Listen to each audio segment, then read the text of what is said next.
আহ, আমরা গত পরশুদিন প্রদেশ বিজেপির পক্ষ থেকে নতুন সভাপতি নিযুক্ত হওয়ার পর আমরা বিভিন্ন জেলা সফর শুরু করি। প্রথম সাউথ ত্রিপুরা ছিল, তো গতকালকে খোয়াই জেলা, আজকে আমাদের সদর গ্রামীণ জেলাতে আমাদের সারাদিনের কর্মসূচি থাকবে। তো মূলত কর্মীদের সাথে আলাপচারিতা, আগামী দিনের রণকৌশল, এবং আমরা যে কোনো কাজ শুরু করতে গেলে প্রথমে পুজো দিয়ে শুরু করি। তাই চোদ্দ দেবতা মন্দিরে প্রথমে সকালে আমরা পুজো দিলাম। আমার সঙ্গে আছেন পূর্বমন্ত্রী, প্রাক্তন স্পিকার, বর্তমানে বিধায়ক, এবং যার দীর্ঘদিনের রাজনৈতিক অভিজ্ঞতা সম্পন্ন ব্যক্তিত্ব মাননীয় রতন চক্রবর্তী মহোদয়। উপস্থিত আছেন বিপিন দেববর্মা, আমাদের সাধারণ সম্পাদক। উপস্থিত আছেন এই জেলার সভাপতি গৌরাঙ্গদা, এবং বিশ্বজিৎ দাও আছেন, যিনি ইনচার্জ আছেন আমাদের সভাধিপতি হিসেবে। মণ্ডল সভাপতি সমস্ত কার্যকর্তারা পুজো দিয়ে আজকের দিনের কর্মসূচি শুরু হলো। তারপর গীতাঞ্জলিতে আমাদের কর্মী সম্মেলন থাকবে। তারপর সমস্ত মণ্ডল কমিটি যারা আছে তাদের সাথে পরিচয় পর্ব, প্লাস বর্তমান কী পরিস্থিতি এবং আগামী দিনের কী রণনীতি রণকৌশল হবে।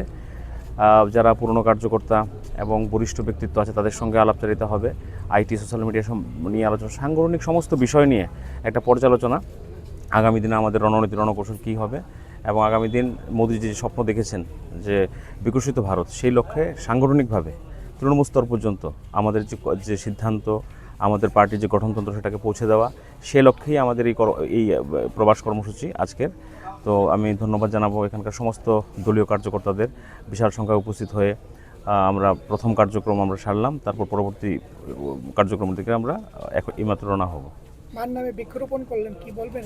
এটা আপনারা জানেন যে মোদিজি 2024 সালে 5ই জুন বিশ্ব পরিবেশ দিবস উপলক্ষে এক পেড় মা কি নাম, মা যেরকম নিঃস্বার্থভাবে তার সন্তানদের জন্য করে, পরিবারের জন্য করে, সেমভাবে প্রকৃতিও নিঃস্বার্থভাবে আমাদের জন্য করছে। অক্সিজেন দিচ্ছে, সানলাইট দিচ্ছে। তো প্রকৃতির প্রতিও আমাদের দায়বদ্ধতা আছে। মা যেরকম নিঃস্বার্থভাবে করে, প্রকৃতিও নিঃস্বার্থভাবে করে। তাই সেটাকে রিজেম্বলেন্স এনে একটা গাছ মার নামে লাগানো এবং সেটাকে বাড়িয়ে তোলা, প্রকৃতিকে সুস্থ রাখা, নির্মল রাখা, সবুজ রাখা, এই প্রয়াস উনি নিয়েছেন। সেটারই অঙ্গ হিসেবে আমরা একটা বৃক্ষরোপণ কর্মসূচিও সম্পাদন করলাম।